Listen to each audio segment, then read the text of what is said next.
नमस्कार दोस्तों, स्वागत है आपका स्टॉक गाइडेंस में। फ्रेंड्स, आज मैं फिनो पेमेंट बैंक के बारे में डिस्कस करने वाला हूं।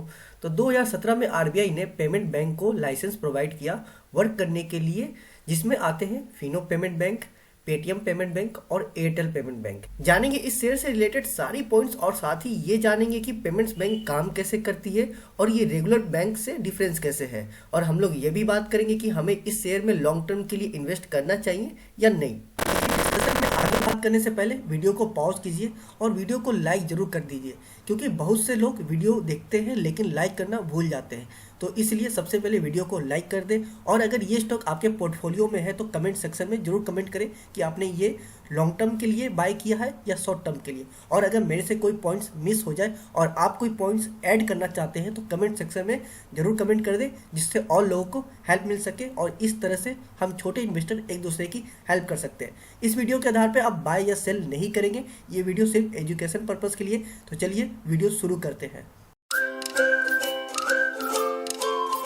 अगर बात करें पेमेंट बैंक के बारे में, तो आरबीआई ने इन्हें रेगुलर बैंक से अलग इसलिए इंट्रोड्यूस किया ताकि वो रूरल एरिया में अनऑर्गेनाइज सेक्टर से लोगों को बैंकिंग कल्चर से अवेयर करा सके।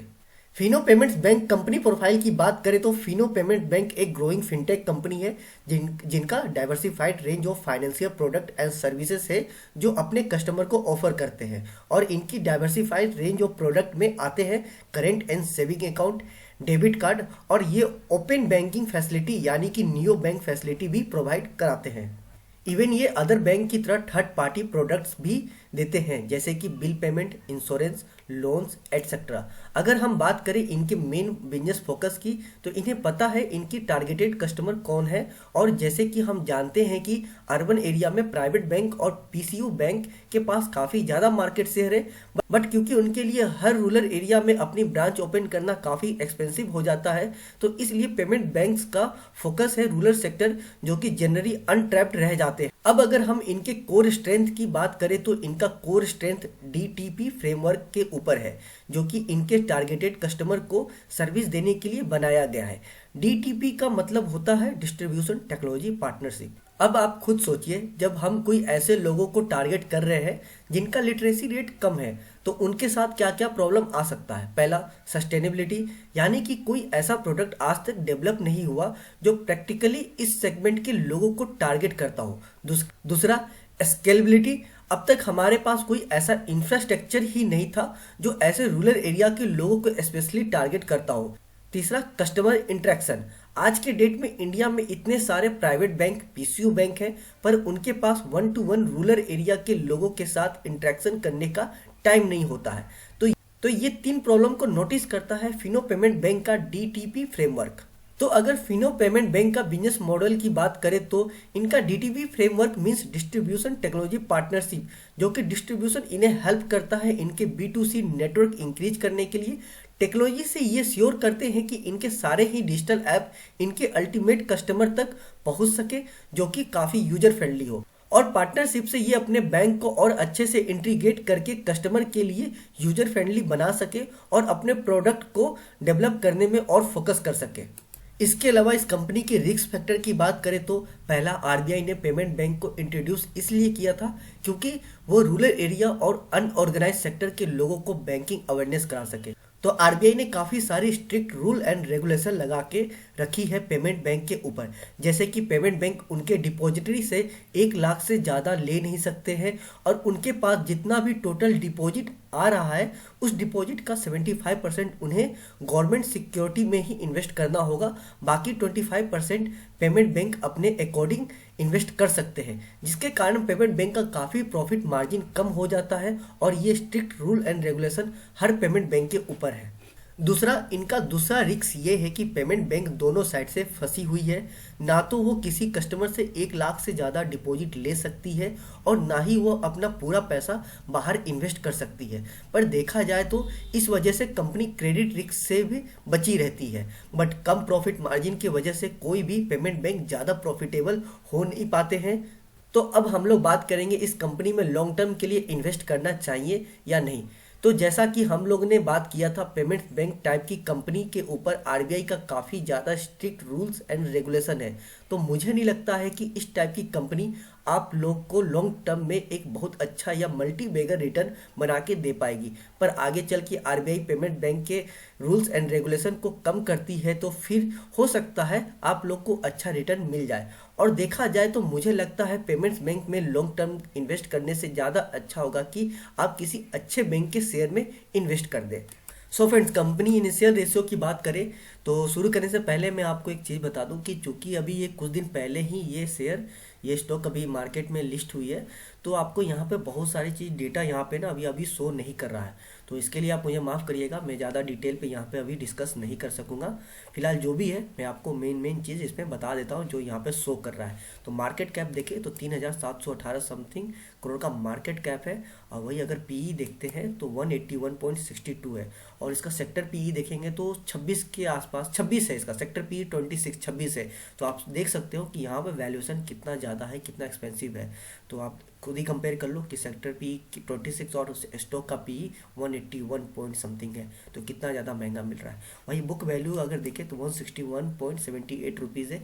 वही पीबी की बात करें तो 2.76 है। तब मीन्स आप ये एक चीज़ समझ लो कि अपने बुक वैल्यू से ये जो शेयर का भी प्राइस चल रहा है, पर शेयर का प्राइस जो चल रहा है अपने बुक वैल्यू से लगभग 3 के आसपास, मीन्स 3.25 गुना ज़्यादा अभी कॉस्ट पे आपको पे करके आपको एक स्टॉक मिलेगा। तो आप इससे भी आइडिया लगा सकते हो कि कितना महंगा है अभी स्टॉक, अपने बुक वैल्यू से कितना महंगा चल रहा है। अगर वही फेस वैल्यू अगर देखें तो 10 है, मीन्स आगे आपको स्प्लिट देखने को जरूर मिलेगा। डिविडेंड यील्ड यहाँ पे 0 शो कर रहा है। वही नेट इंटरेस्ट देखें तो 10.71 करोड़ का इसका नेट इंटरेस्ट इनकम है। कस्टमर टू इनकम यहाँ पे 96.87 में है। प्रमोटर होल्डिंग कुछ शो नहीं कर रहा है। ईपीएस अगर देखें तो 2.46 है, जो कि बहुत कुछ खास तो नहीं, खास क्या, मैं तो इसे कुछ भी नहीं मानता, ये तो काफ़ी कम है, काफ़ी लो यहाँ पर शो कर रहा है। और सीएआर और आरओई आरओसी यहाँ पे कुछ भी शो नहीं कर रहा है। तो इस पर डिस्कस नहीं कर पाएंगे, क्योंकि मैंने आपको पहले ही बता दिया कि अभी नई ये स्टॉक लिस्ट हुई है, इसलिए इस वजह से यहाँ पर डेटा शो नहीं कर रहा है। शेयर होल्डिंग पैटर्न की बात करें तो यहाँ पे देख सकते हैं कि जो टोटल प्रमोटर होल्डिंग है 75% का आपका प्रमोटर होल्डिंग है, जो कि एक बहुत ही अच्छा यहाँ पे प्रमोटर होल्डिंग देखने को मिल रहा है। और वही म्यूचुअल फंड का अगर देखें तो 5.57% का म्यूचुअल फंड का यहाँ पे खरीदारी किया हुआ है। वही अदर डोमेस्टिक का कुछ खास नहीं है। एफआई की बात करें तो यहाँ पे 14.72% का एफआई ने यहाँ पे खरीदारी कर रखी है। बाकी अदर एंड रिटेल इन्वेस्टर यहाँ पे 3.47% है। तो यहाँ पे जो सबसे मेन चीज़ देखने वाली है, म्यूचुअल फंड को हम लोग नोटिस करते हैं, एफआई को नोटिस करते हैं, अब प्रमोटर होल्डिंग सबसे मेन होता है। तो यहाँ पे प्रमोटर होल्डिंग चूँकि 75 पे एवरेज देखा जाता है 40% से ऊपर होना चाहिए, बट यहाँ पे 75% है, जो कि एक बहुत ही अच्छी बात यहाँ पे देखने को मिल रही है। कंपनी का profit and loss statement file देखें तो इंटरेस्ट अर्न की बात करें तो यहाँ पर आप देख सकते हैं कि पिछले 3 साल का यहाँ पर डेटा शो करा, तो 3 साल में कंपनी का इंटरेस्ट अर्न जो है लगभग 21 में इंक्रीज हुआ, 19 से 20 में कम हुआ था, जो कि बहुत ज़्यादा चांस है पैंडेमिक की वजह से ये कम हुआ होगा, बट फिर से 2021 में ये इंक्रीज हो गया, जो कि अच्छी बात है। तो देखा जाए ठीक ठाक ये इंक्रीज की ओर ही जा रही है। अदर इनकम देखें तो अदर इनकम भी यहाँ पे आपका ईयर ऑन ईयर बेसिस पे इंक्रीज हो रहा है, जो कि ये भी एक अच्छी बात है। अगर ऑपरेटिंग एक्सपेंस की बात करें तो ये आपका भी ईयर ऑन ईयर बेसिस पे इंक्रीज हो रहा है, जो कि ये अच्छी बात नहीं है। आपका ऑपरेटिंग एक्सपेंस या तो फिक्स रहना चाहिए या फिर ज़्यादा अच्छा होगा कि आपका धीरे धीरे कम हो, ये भी इंक्रीज होना अच्छी बात नहीं है। टोटल प्रोविजन अगर देखें तो ये आपका ईयर ऑन ईयर बेसिस पे इंक्रीज हो रहा है, जो कि अच्छी बात नहीं है। अब टोटल प्रोविजन में क्या होता है कि कुछ वैसे पैसे जो बैंक या जो भी कंपनी आप समझ लो कि किसी को लोन दिया मार्केट में और वहाँ से रिकवरी होने के चांसेस कम चांस है, तो पैसा डूबने के मीन्स पैसा डूब सकते हैं। तो पैसा डूबने के जगह पे जो और पैसा आप कहीं से ना कहीं से तो रिकवरी करोगे, मीन्स अपने पॉकेट से पे करोगे, तो जहाँ से भी कहीं से पे करोगे तो उन पैसों को जो वो डूबने का बैंक को लगती है या फिनो पेमेंट बैंक को लग रहा है कि जो पैसा वो मार्केट में दी है और वो पैसे नहीं आएंगे, कम चांस है, तो उनको फुलफिल करने के लिए भी बैंक अपने टोटल प्रोविजन के सेक्शन में कुछ पैसे को इंक्रीज करते जाती है ईयर ऑन ईयर बेसिस पे। तो उसे वहाँ पे फुलफिल करने के लिए इसी प्रोविजन के पैसे को वहाँ पे डालते। तो इसका मतलब आप इन शॉर्ट ये समझो कि आपने किसी को पैसे दिए हैं और वहाँ से पैसे आने के कम चांस है, तो जिसके वजह से बैंक को या फिर फिनो पेमेंट बैंक को अपने पॉकेट से पैसा पे करना पड़ रहा है, जो कि कहते हैं टोटल प्रोविजन। अगर वही नेट प्रॉफिट की बात करें तो नेट प्रॉफिट में तो पिछले 2 साल से तो यहाँ पे माइनस में थी कंपनी, बट 2021 में प्लस में आ गई, जो कि एक अच्छी बात है। कंपनी की बैलेंस शीट की बात करें तो बैलेंस शीट में देखते हैं शेयर कैपिटल। तो शेयर कैपिटल यहाँ पर फिक्स है पिछले 3 साल से, जो कि एक बहुत ही अच्छी बात है, क्योंकि इसका इंक्रीज होना मतलब कि एक तरह से आपके ऊपर कर्ज ही और लाइबिलिटी ही ये काम करता है, शेयर कैपिटल भी। तो टोटल रिजर्व अगर देखते हैं तो टोटल रिजर्व यहाँ पे कंपनी का इंक्रीज हुआ है 2021 में। 2019 में तो अच्छा खासा था, बट फिर 2020 में कम हुआ है। बहुत ज़्यादा चांस है कि पेंडिंग वजह से वो कम हुआ था रिजर्व उसका, बट फिर 2021 में ये इंक्रीज हो गया। अगर 2020 से 21 देखते हैं तो जो कि एक अच्छी बात है। डिपॉजिट्स देखें तो डिपॉजिट्स भी यहाँ पर इंक्रीज होता हुआ देखने को मिल रहा है ईयर ऑन ईयर बेसिस पे, जो कि अच्छी बात है। वहीं कर्ज की बात करें तो यहाँ पर कर्ज आपका इंक्रीज होता हुआ दिख रहा है ईयर ऑन ईयर बेसिस पे, जो कि अच्छी बात नहीं है। कंपनी पे कर्ज इंक्रीज हो रहा है, ये एक परेशानी की बात है। कर्ज कम होती है तो अच्छी बात है, या ना हो तो बहुत अच्छी बात है। आपको इस कंपनी के बारे में क्या लगता है, आप मुझे कमेंट सेक्शन में जरूर कमेंट करें। उम्मीद है ये मेरी छोटी सी कोशिश आपके कुछ काम आएगी। वीडियो अच्छा लगे तो वीडियो को लाइक कर दें, और अगर चैनल पर नए हैं तो चैनल को सब्सक्राइब कर दें। मिलते हैं अगले वीडियो में, तब तक के लिए आप अपना और अपने पोर्टफोलियो का ख्याल रखिए।